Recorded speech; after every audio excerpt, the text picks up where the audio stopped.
ખ્રિસ્તમાં મારા વહાલા ભાઈઓ અને બહેનો, આજે ફરીથી હું તમ દરેકનું ખ્રિસ્ત ઈસુમાં સ્વાગત કરું છું. હું પાસ્ટર રવિન્દ્ર ગામિત તમ દરેકને ફરી એકવાર નવા સાબાસાના પાઠમાં ફરી એકવાર તમારું હું હાર્દિક સ્વાગત કરું છું. આજના સાબાસાના પાઠની અંદર ફરી એકવાર આપણે શીખવા તરફ જઈશું. સાબાસાના પાઠના અધ્યયન માટે આપણી પાસે નવા મહેમાનો ફરીથી છે, ત્યારે તેઓની ઓળખાણ હું તમારા મધ્યે કરવા માગું છું. મારે જમણે પાસ્ટર મિનેશભાઈ ગામિત છે.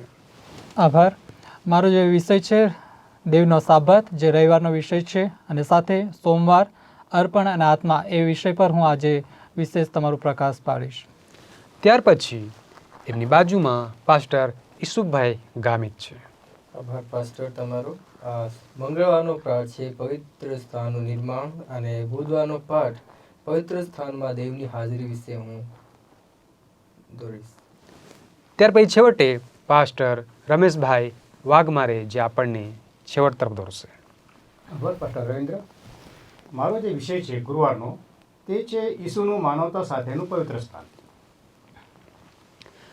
વહાલાઓ, આજના આપણે સવાસરના પાઠની શરૂઆત કરીએ એ પહેલાં આપણે ફરી એકવાર પ્રાર્થનામાં જોડાઈશું. હું આપણે પાસ્ટર ઈસુફભાઈને વિનંતી કરીશ, તે આપણને શરૂઆતની પ્રાર્થનામાં દોરી જશે. આવો આપણે પ્રાર્થનામાં જઈએ.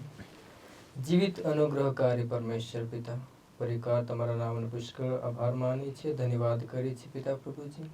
આ સમયે તમારા પવિત્ર શાસ્ત્રનું અધ્યયન કરવા માટે, લેસન સ્ટડીનું અધ્યયન કરવા માટે જ્યારે તમારા પસંદ કરેલા લોકો પિતા પ્રભુજી જ્યારે અમે અહીં બેઠા છીએ, ત્યારે વિશેષ પિતા પ્રભુજી તમારા વચનોનું મનન કરીએ, એનું અધ્યયન કરીએ, અને આ જે કંઈ અધ્યયન જે કરનાર છે પિતા પ્રભુજી, યુટ્યુબના માધ્યમથી જે કોઈ લોકો જોશે પિતા પ્રભુજી, સગળા આશીષિત થાય એવી તમારી પાસે અમે કૃપા માંગીએ છીએ.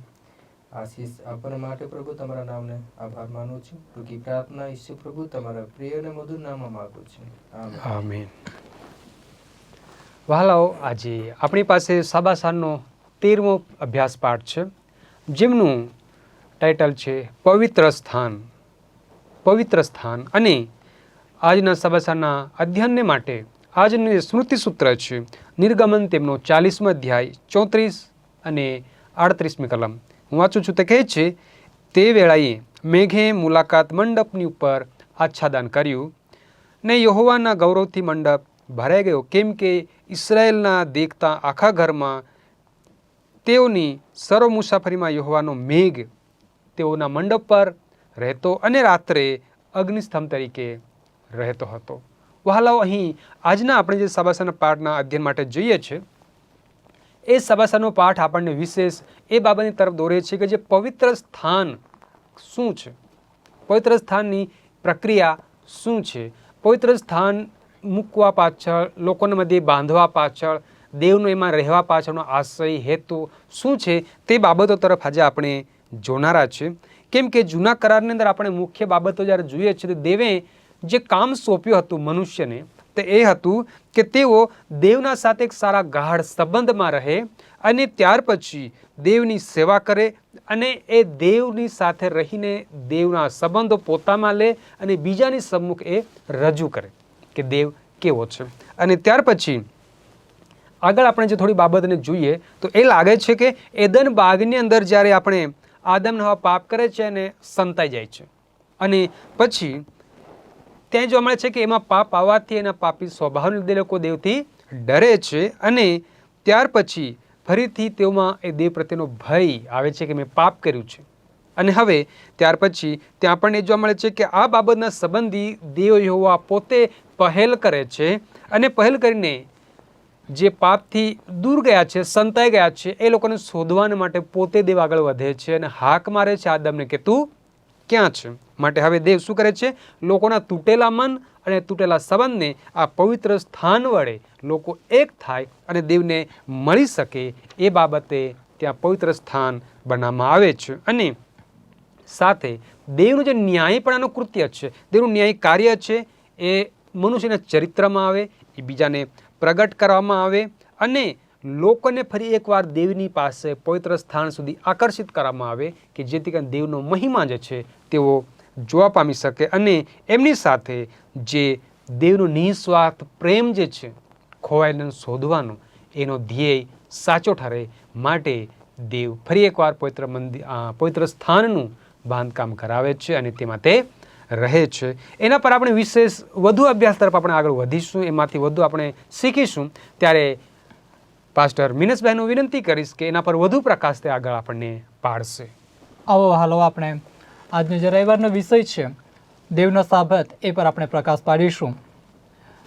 દેવના સાબત પર ખોટી દલીલ કરનારા લોકો એવું કહે છે તે ફક્ત યહૂદીઓના માટે હતો. 7મો દિવસ અલગ હતો અને એદન બાગમાં તેને પવિત્ર કરવામાં આવ્યો એવું કહેવામાં આવે છે. પરંતુ વહાલાઓ ત્યાં કોઈ સવાલ ઊભો નથી થતો કે સાબત શરૂઆતથી હિબ્રુ લોકોના જીવનનો એક ભાગ હતો. સાબત એ પ્રથમથી હતો સિનાઈ પહેલાં પણ, અને આજે જે સાબતનો જે વિરોધ કરે છે તે ખોટી દલીલો કરે છે તે ફક્ત યહૂદી અને યહૂદી માટે જ હતો. પરંતુ વહાલાઓ કહેવામાં આવે છે, પવિત્ર શાસ્ત્ર બાઇબલ આપણને જણાવે છે કે નિર્ગમન 16:22-29ની અંદર આપણે જોઈ શકીએ છીએ કે તે સિનાઈ પહેલાં પણ મોજૂદ હતો.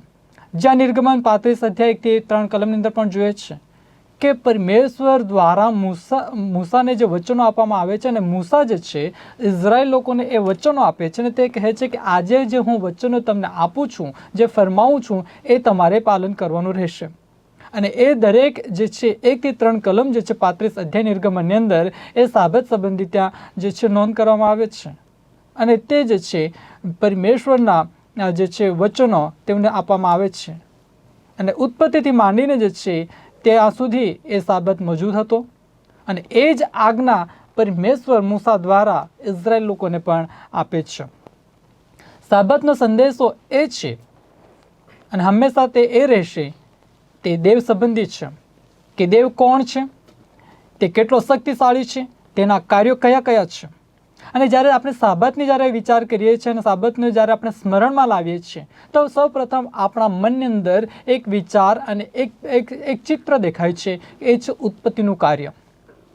ઉત્પત્તિના પહેલો અધ્યાય, બીજા અધ્યાયની અંદર આપણે જ્યારે જોઈએ છીએ ત્યાં ઉત્પત્તિનું કાર્ય કેવી રીતે થયું, તો આપણે ત્યાં એક અદ્ભુત બાબત આપણી સામે આવે છે અને તે એવું કહે છે કે દેવ બોલ્યો અને તે નિર્માણ થયું. દેવના મુખના શબ્દ વડે જે છે સૃષ્ટિનું નિર્માણ થાય છે. તો સાબતને જ્યારે આપણે સ્મરણમાં લાવીએ છીએ અને તેનો વિચાર કરીએ છીએ, તેની કલ્પના કરીએ છીએ, તો તે દેવનો સંદેશ આપણને આપે છે કે દેવ કોણ છે, તે કેટલો શક્તિશાળી છે, તેના કાર્ય કેવા છે અને શું છે. અને માટે સાબતનો સંદેશ હંમેશા જે છે દેવના અને દેવ વિશે જ હોય છે. સાબત આપણને તેમના સર્જાત્મક અને તારણહાર કૃત્યોની યાદ અપાવે છે અને આપણું ધ્યાન દેવ પર કેન્દ્રિત કરે છે. જેમ તેમના લોકો સાથે તે રહેવા માંગે છે. વહાલાઓ, દેવ સર્જનહાર છે અને આપણે ઉત્પત્તિના શરૂઆતના અધ્યાયની અંદર આપણે એ જોઈએ છે. અને બાઇબલ આ અદ્ભુત પાયાની ઘોષણા કરે છે. ઉત્પત્તિ પહેલા બીજા અધ્યાયની અંદર દેવનું રચનાત્મક આબેહૂબ સ્મારક સાબત છે. અને જ્યાં પરમેશ્વરની જે છે મહાન યોજના મનુષ્ય જાતિના માટે, આ સૃષ્ટિના માટે, તે પણ આપણને જે છે એ સાબત પછી જે છે એ ઉત્પત્તિના પુસ્તકની અંદર આપણને જોવા મળે છે. ઉત્પત્તિ 3:15ની અંદર કે મસીહા આવશે, ત્યાં એક ઘટના બને છે અને એ ઘટનાને એ જે છે પરિપૂર્ણ કરવાને માટે પરમેશ્વરની યોજના પણ ત્યાં આપણને ત્યાં સામે આવે છે. દેવના રાજ્યની ફરી તે સ્થાપન કરવા માંગે છે. કેમ કે પરમેશ્વરે જે રાજ્યની સ્થાપના કરી, જે સૃષ્ટિ નિર્માણ કર્યું, એ યોજનાને કંઈક અંશે, કંઈક ભાગે ત્યાં જે છે શૈતાન દ્વારા નષ્ટ કરવાનો પ્રયત્ન કરવામાં આવે છે. કેમ કે જ્યારે પરમેશ્વરે સૃષ્ટિનું નિર્માણ કર્યું ત્યારે આ સૃષ્ટિ સંપૂર્ણપણે જે છે સંપૂર્ણ હતી અને પવિત્ર હતી. પરંતુ જ્યારે ત્યાં દેવના લોકો એટલે કે આદમ અને હવાએ આજ્ઞા ભંગ કર્યું, આજ્ઞાંકિત રહ્યા નથી દેવને, અને ત્યાં પાપ પ્રવેશે છે અને એ પાપના લીધે સૃષ્ટિ દૂષિત થાય છે. પરંતુ ફરી પરમેશ્વર પોતાના રાજ્યની સ્થાપના કરવાની ઘોષણા કરે છે. તો આ સાબતનું જ્યારે પણ આપણે પાલન કરીએ છીએ અને સ્મરણ કરીએ છીએ, એના વિશે કલ્પના કરીએ છીએ, ત્યારે તે આપણને જે છે પરમેશ્વરના કાર્ય અને તેમ કેટલા તે શક્તિશાળી છે એ સંબંધિત આપણને જણાવે છે. હવે સોમવાર તરફ આપણે ધ્યાન દોરીએ, જે અર્પણ અને આત્મા. અને જ્યારે આપણે ગત અઠવાડિયાના પાઠની અંદર આપણે જોયું મંડપ નિર્માણનું કાર્ય, પવિત્ર સ્થાનનું નિર્માણનું કાર્ય એ પરમેશ્વર દ્વારા મૂસાને આજ્ઞા આપવામાં આવી અને એ અનુસાર જે છે તેમણે તે મંડપનું નિર્માણ કરવાનું હતું. અહીં નિર્ગમન પુસ્તક 35 અધ્યાય 4 કલમથી 36 અધ્યાય 7 કલમ સુધી આપણે જોઈએ છે. ત્યાં પરમેશ્વર જે છે પવિત્ર સ્થાનનું નિર્માણ કરવાનું, મુલાકાત મંડપ બાંધવાનું આજ્ઞા મૂસાને આપે છે અને એ આજ્ઞા અનુસાર તેણે મંડપનું નિર્માણ કરવાનું હતું. અને એ નિર્માણ કરવાને માટે જે તે સાધન સામગ્રી જોઈતી હતી એ લોકોને મૂસાએ કહ્યું. અને સોનું, ચાંદી, કાંસુ, રસદ, શણ, કિંમતી પથ્થરો, ઘણી બધી બાબતો જે છે, જે વસ્તુ પવિત્ર મંડપને નિર્માણ કરવાને માટે જોઈતી હતી, તો બધું જ લોકો જે છે એક દાનના રૂપે ત્યાં લાવે છે. અને એટલું બધું લાવે છે કે મૂસાને છેલ્લે એમ કહેવું પડે છે, હવે બસ કરો. કેમ કે જે કે પણ તેમની પાસે દાન આવ્યું, અર્પણો આવ્યા, એ તેમના જરૂરિયાત કરતાં વધારે હતું. વહાલાઓ, જ્યારે આત્મા આપણા જીવનની અંદર કાર્ય કરે છે અને આપણે ઈશ્વરને સમજીએ છીએ, તેના પ્રેમને સમજીએ છીએ, ત્યારે આપણે પણ જે છે ખુશીથી પરમેશ્વરને આપણે અર્પણ આપીએ છીએ. મૂસાને કહેવામાં આવ્યું હતું, લોકોને ખૂબ આનંદથી, વિપુલતાથી આપી રહ્યા હતા અને જોઈએ તે કરતાં ઘણું બધું તેઓ લાવી રહ્યા હતા નિર્ગમનના પુસ્તક 36:5 પ્રમાણે. તેથી મૂસાએ તેમનું દાન લેવાનું બંધ કરવું પડ્યું. હવે અદ્ભુત બાબત અહીં થાય છે કે પરમેશ્વરનો આત્મા, પરમેશ્વરનો પ્રેમ તેમના જીવનની અંદર કેવી રીતે કાર્ય કરી રહ્યો હતો. વહાલાઓ, આજે જો તમે અને હું પરમેશ્વરને જાણીએ છીએ, પરમેશ્વરને ઓળખીએ છીએ, તો તેનો પ્રેમ આપણા હૃદયની અંદર, આપણા જીવનની અંદર કાર્ય કરશે. ગલાતીના પુસ્તક 5 અધ્યાય 22-23 કલમ પવિત્ર આત્માના જે ફળો છે, વહાલાઓ, એ આત્માના ફળો આપણા જીવને જ્યારે ઉદ્ભવશે અને જ્યારે તે ફળો લાવશે, ત્યારે આપણે પણ જે છે ઈશ્વરના કાર્યના માટે, ઈશ્વરના રાજ્યની વૃદ્ધિના માટે, તેના બાંધકામને માટે આપણે ખુશીથી ઈશ્વરની સમક્ષ આપણે અર્પણો લાવી શકીએ છીએ. વહાલાઓ, આ વિષય પર મારે આટલે જ કહેવું છે. પ્રભુ આશીષ આપો. આમેન. વહાલા, આપણે સુંદર અહીં પાસ્ટર મિનેશભાઈના માધ્યમથી જે પ્રકાશ મળ્યો છે અને ખરેખર એ બાબત આપણે જોઈ શકીએ છીએ કે આજ દુનિયામાં પુષ્કળ લોકો છે જે દેવના વચનમાં વિરોધ જઈને સાબાતનો વિરોધ કરે છે, પણ જે હકીકતમાં દેવના તરફથી છે અને એ પાળવાનું અનિવાર્ય છે.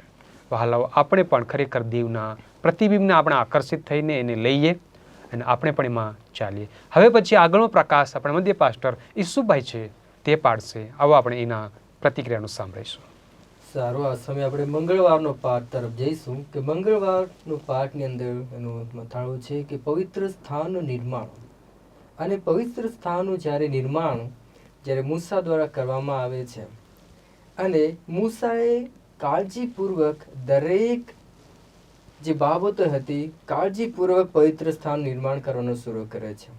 પણ એ કેમ અને શા માટે સ્પષ્ટ સૂચનાઓ આપવામાં આવી હતી અને દેવે જે કંઈ બાબતો મૂસાને જણાવે છે એ કાળજીપૂર્વક જે છે પવિત્ર સ્થાન નિર્માણ કરવામાં એ લાગુ પડે છે.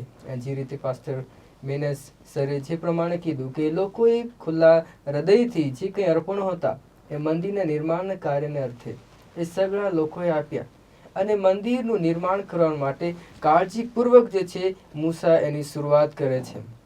અને જે આજ્ઞા પ્રભુ પરમેશ્વરને આપી હતી એ સૂચનાઓને ખંડથી એ લાગુ કરે છે અને એ પવિત્ર સ્થાનનું જે છે નિર્માણ કરવાનું શરૂઆત કરે છે. એના માટે વિવિધ કાપડની આવશ્યકતા હતી, પડદા, અને સાથે પવિત્ર સ્થાનની અંદર જે કંઈ જરૂરતો હતી એ સગળી જે છે એ બનાવવાનું શરૂ કરે છે. અને સાથે આ કરારકોસ કે રોટલી મૂકવાની જે બાવળની મેજ હતી, બાવળના લાકડાની ધૂપવેદી અને પિત્તળનો હોજ, અને એ દરેક બાબતો જે પવિત્ર સ્થાનની અંદર માટે વાપરવાની સામગ્રી હતી એ સગળી બાબતો જે નિર્ગમન તેનો 38મા અધ્યાયની અંદર આપણને મળે છે, 38 તેનો 21મી કલમ અને 30 કલમની અંદર એ સગળી બાબતો જે છે એ પવિત્ર સ્થાનની અંદર રાખવામાં આવે છે.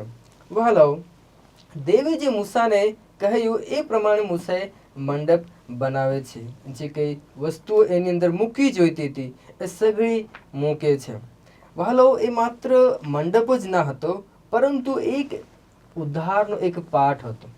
એ આપણા માટે જે ઉદ્ધાર આવવાનું હતું એનો એક ચિત્રિત કરવામાં આવી રહ્યું હતું. અને એ મંદિરની અંદર કે બે પ્રકારની જે છે બે પ્રકારની સેવા કરવામાં આવી રહી હતી કે વર્ષ દરમિયાન પવિત્ર સ્થાનમાં બે અલગ અલગ પરંતુ નજીકથી સંબંધિત જે છે સેવાઓ કરવામાં આવી રહી હતી. એક છે દૈનિક સેવા અને એક બીજી હતી કે વાર્ષિક સેવા.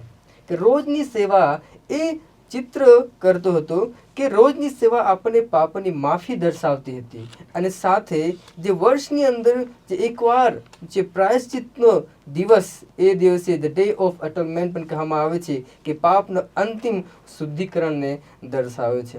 આ સઘળી જ બાબતો છે એ પ્રભુ ઈસુ ખ્રિસ્તના તરફ સંકેત કરતું હતું. પહેલા પૃથ્વી પરના તેમના બલિદાન પછી તે સ્વર્ગની અંદર તેનું કાર્ય કરે છે વહાલો. અને આપણે સરળ ભાષાની અંદર સમજીએ તો દેવએ મંડપ આપ્યો જેથી કરીને લોકો ઈસુ દ્વારા મળતા ઉદ્ધારને સમજી શકે.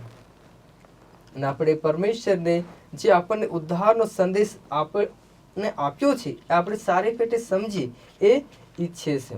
વહાલો, આપણે બુધવારનો પાઠ તરફ જઈશું કે પવિત્ર સ્થાનમાં દેવની હાજરી કે ઇઝરાયેલીઓ દેવની હાજરીને કેવી રીતે પારખી શકતા હતા. જે રીતે શરૂઆતની અંદર ઇન્ટ્રોડક્શનની અંદર પાસ્ટર રવિન્દ્ર સરે આપણને કીધું કે પરમેશ્વર જે છે એક વાદળ સ્વરૂપ અને અગ્નિ સ્વરૂપ જે છે એ પવિત્ર સ્થાનની અંદર એની હાજરી જે છે ઇઝરાયેલી લોકોએ જાણ્યો હતો. વહાલો, જ્યારે મંડપ પૂરો થાય છે અને જ્યારે મૂસાએ તે મંડપનું ઊભો કરે છે અને તેનો સમર્પિત કરે છે અને એ મંડપનું કાર્ય પૂર્ણ થયું અને એ સમર્પિત થયું, ત્યારબાદ દેવ એ મંડપની અંદર વાદળ સ્વરૂપે અને અગ્નિ સ્વરૂપે જે છે એ રાત્રે દેખાય છે.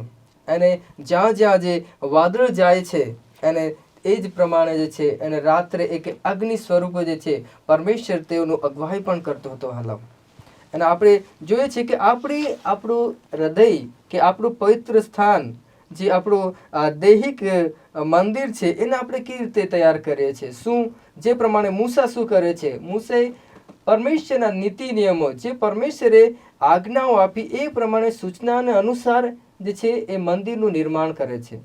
તો શું આપણે કઈ રીતે આપણો દૈહિક જે મંદિર છે, જે આપણું આત્મિક હૃદય જે પરમેશ્વરનું મંદિર તરીકે આપણે જાણીએ છીએ, બાઇબલની અંદર જણાવવામાં આવ્યું છે, તેને આપણે કેવી રીતે તૈયાર કરીએ છીએ. જો આપણે સારી પેઠે આપણા મન હૃદયને તૈયાર કરશું, આપણા આત્મિક હૃદયને આપણે તૈયાર કરીશું, ચોક્કસ પરમેશ્વર આપણા હૃદયની અંદર વાસો કરશે. હલાવ અને બુધવારની અંદર પાઠની અંદર આપણે જોઈએ છીએ કે પવિત્ર સ્થાનમાં દેવની હાજરી કે દેવની હાજરી ક્યારે રહેશે. જ્યારે આપણે જે પ્રમાણે મંગળવારના પાઠની અંદર આપણે જોયું કે જ્યારે એક સુવ્યવસ્થિત આપણો પરમેશ્વર વ્યવસ્થાનો પરમેશ્વર છે. જ્યારે આપણે વ્યવસ્થિત રીતે એ આપણું આત્મિક હૃદયને આપણે તૈયાર કરીએ છીએ ત્યારે આપણા મન હૃદયની અંદર એ વાસ કરે છે. વહાલાઓ, આપણે બુધવાર અને મંગળવાર આ બંને પાઠોમાંથી આપણે એ જે શીખી શકીએ છીએ કે મંડપ ઈશુના ઉદ્ધારના કાર્યને શીખવવા માટે બનાવવામાં આવ્યો હતો. અને બુધવારની જે છે પાઠ છે એની અંદર આપણે શીખીએ છીએ કે દેવની હાજરી મંડપમાં દેખાય તે એ બતાવતું હતું કે દેવ પોતાના લોકોની સાથે રહે છે. એ આપણા મન હૃદયની અંદર રહેવા માંગે છે, તેઓના લોકોની સાથે રહેવા માંગે છે. શું આપણે દેવની સાથે રહેવા માંગીએ છીએ? એ આપણા માટે સવાલ છે. શું આપણે દેવની સાથે રહેવા માંગીએ છીએ? જો આપણે દેવની સાથે રહેવા માંગતા હોય તો આપણે આપણા મન હૃદયને તૈયાર કરીશું જેથી કરીને દેવ આપણી સાથે હંમેશને માટે રહી શકે. Thank you so much. હું ફરી એકવાર પાસ્ટર ઈસુનો આભાર માનીશ કે તેઓએ સુંદર પ્રકાશ પાડ્યો છે કે ખરેખર જે પવિત્ર સ્થાનમાં જે દેવની હાજરી છે, પવિત્ર સ્થાનના કાર્યો છે, એમને લઈને આપણે જોઈ શકીએ છીએ કે પવિત્ર સ્થાનને સુવ્યવસ્થિત એવું બનાવવામાં આવ્યું છે અને એ સુવ્યવસ્થિત એવા પવિત્ર સ્થાનમાં દેવની હાજરી છે. અને સાથે એ પણ આપણે જોઈ ગયા છે કે દેવ મુલાકાત મંડપ કે પવિત્ર સ્થાન એના જેવું જ આપણા શરીરને પણ પવિત્ર સ્થાન ગણે છે, તો એમાં પણ પ્રભુ વસવા માગે છે. આવો આપણે આગલા ભાગ તરફ વધીશું. પાસ્ટર રમેશભાઈનો વિનંતી કરીશ કે તેઓ આપણને આગળના ભાગ પર પ્રતિક્રિયાઓનો પ્રકાશ પાડશે. સારું, તો આપણે ગુરુવારનો જે અધ્યયન છે તેમાં આપણે જઈશું, જેનું મથળું છે કે ઈસુનું માનવતા સાથેનું પવિત્ર સ્થાન. હવે આપણે જોઈ ગયા અને આપણે જાણીએ છીએ કે જે આ પૃથ્વી પરનું જે પવિત્ર સ્થાન આંગણું પવિત્ર સ્થાન, પરમ પવિત્ર સ્થાન, આ જે ભાગો ત્યાં બતાવવામાં આવ્યા છે તેમાં પવિત્ર સ્થાન એક એવો ભાગ હતો કે જ્યાં ત્યાં પવિત્ર સ્થાનમાં જે લોકો જે પાપીઓ જે કે બલિદાન ત્યાં લાવતા હતા, ત્યાં યાજક શું કરે છે તે બલિદાન વેદી ઉપર ત્યાં અર્પિત કરવામાં આવતા હતા. તેનું લોહી જે હતું તે પડદા પર છાંટવામાં આવતું હતું. આ જે વિધિઓ જે હતા તેમાં અમે વચ્ચે જે જોઈએ છીએ તે પવિત્ર સ્થાન. તો આ પવિત્ર સ્થાન શું છે અને આ પવિત્ર સ્થાન સાથેનું ઈસુનો શું સંબંધ છે?